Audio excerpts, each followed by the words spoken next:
Binge the full week ad-free over at patreon.com/inspireddisorder. What you manifest in your mind, you can bring to reality.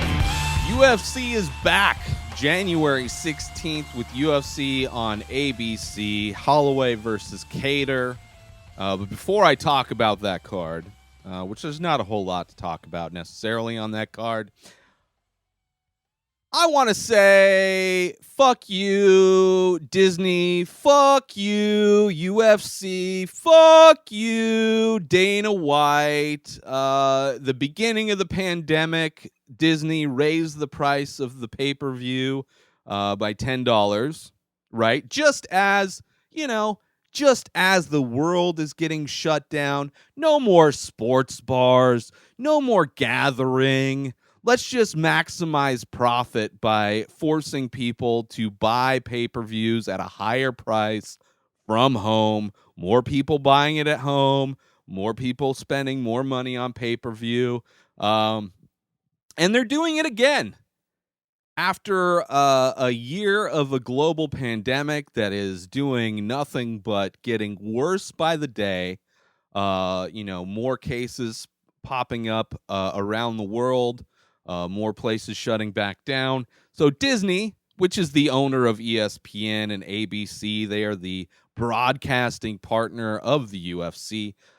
They are raising the price again by another $10. So during a global pandemic, Disney has raised the price now $20.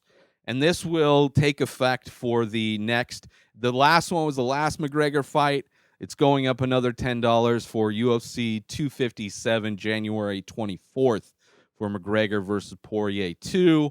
I'm not a fan of Disney because they own everything. I think it's wildly ridiculous that Disney is able to just buy up all of the entertainment properties. Soon Disney will just own entertainment.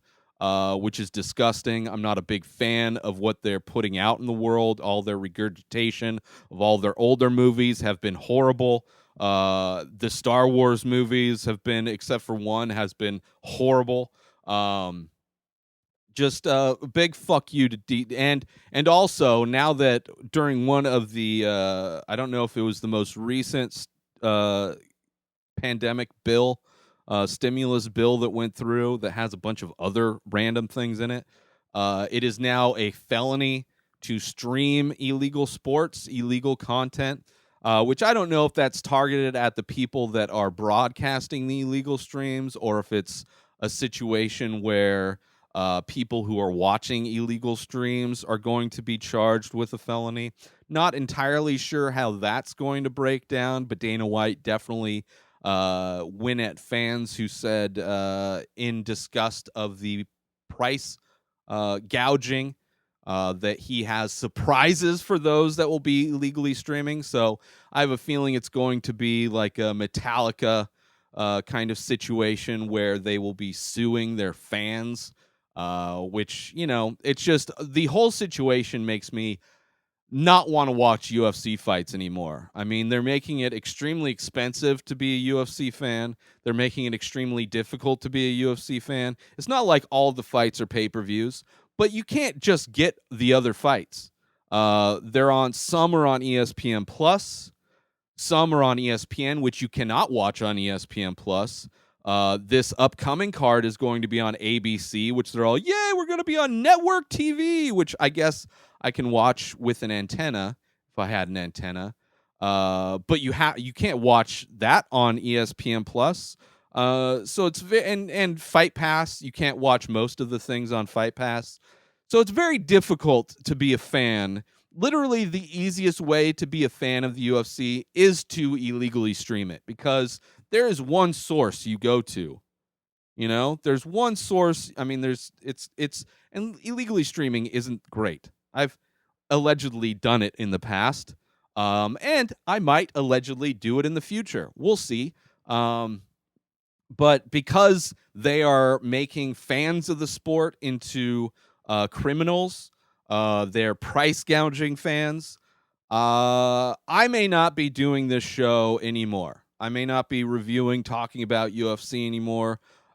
mainly because I may not be watching the fights anymore. I may, back when I first started watching UFC, I would watch the fights usually a few days after, um, on like a replay kind of a situation.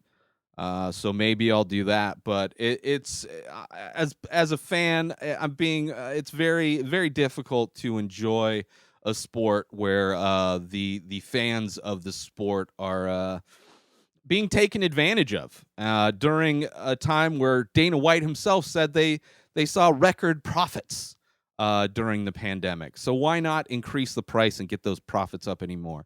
Disney makes all of the money in show business, so why not increase the price?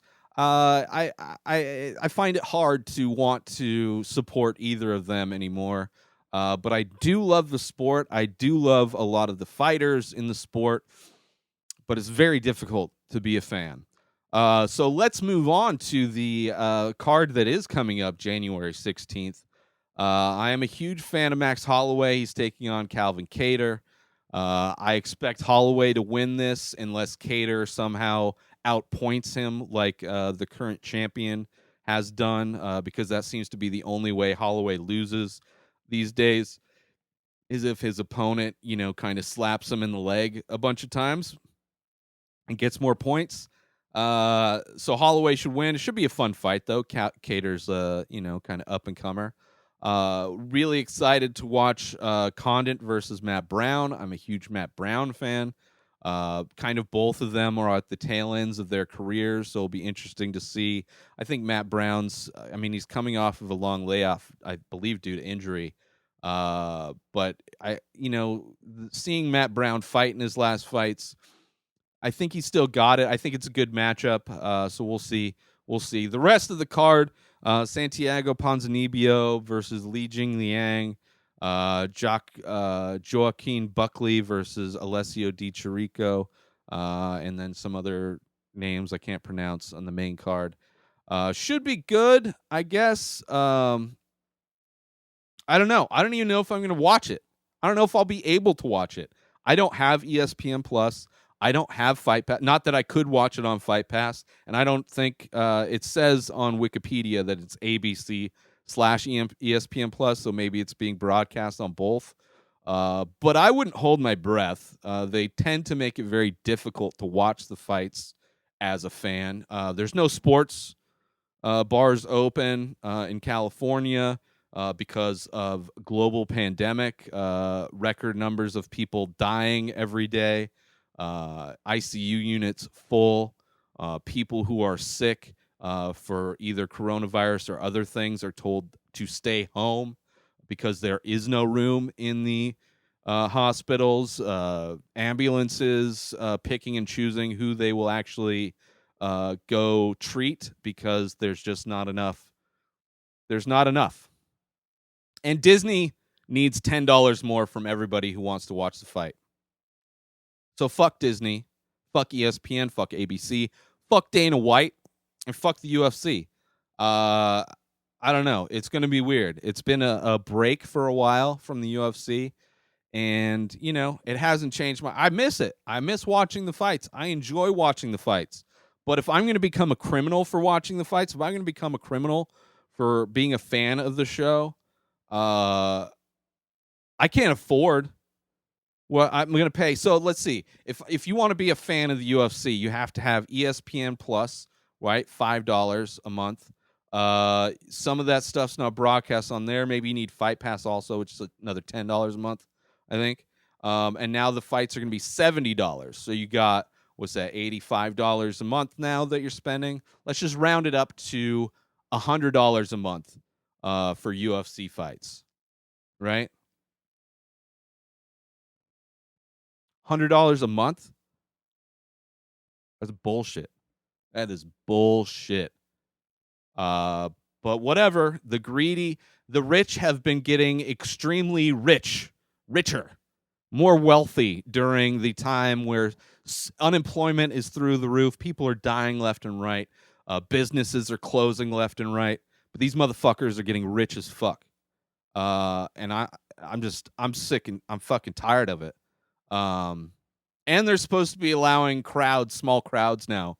Now that there's the next 3 fights are going to be in Abu Dhabi, so when you're in Abu Dhabi, the laws and rules of things can kind of go out the window because it's it's a place that just kind of functions on their own steam because they have so much money. So it'll be interesting. I mean, fighters and cards have been canceled left and right. I mean, not whole cards, but fights have been pulled left and right. Fighters pulled left and right because so many people are testing positive for COVID. Like literally, like three to 4 fights every fight card. It seems like, but all of a sudden now they're going to start letting people in. I don't know. None of it makes sense. It's just clear that they don't care. They all they care about is profit. They don't care about, like, if Disney actually gave a shit, they wouldn't have like charged in excess like this ridiculous rental feed for Mulan, which was apparently a piece of shit movie. They would have given price breaks to their fans. But no, that's not what Disney does. They charge a premium for whatever they decide to put out because it's got that Disney moniker in it, and they have such loyal fans that will pay through the nose for their bullshit. And not only pay through the nose for their bullshit, but somehow enjoy the crap that they put out. If you watch the newest Aladdin movie and you thought it was good at all, they got you, bro. They got all. Might as well just give all of your money to Disney because it doesn't matter what they put out. They put out the biggest steaming pile of shit and charge you a premium price for it, and you will lay that down just because you love that Disney cock right in your mouth. But yeah, this potentially my last UFC review on my show. But we'll see. We'll see next week. Make sure you support our sponsor, the official coffee purveyor of the Ray Taylor Show. That is right, people. Head on over to stationhousecoffee.com and follow Station House Coffee on Instagram. That is where you can get yourself some small batch, single origin, premium coffee brewed in Thetford Center, Vermont, and shipped directly to you. Let them know that I sent you to stationhousecoffee.com and follow Station House Coffee on Instagram. New episodes of The Ray Taylor Show come out every single day. Subscribe on IGTV, YouTube, and everywhere else podcasts are found. Binge the full week ad-free over at patreon.com/Inspired Disorder. Buy Ray Taylor Show merch over at inspireddisorder.com. Follow the show on Instagram at Ray Taylor Show. Have a wonderful day, everybody. Peace out!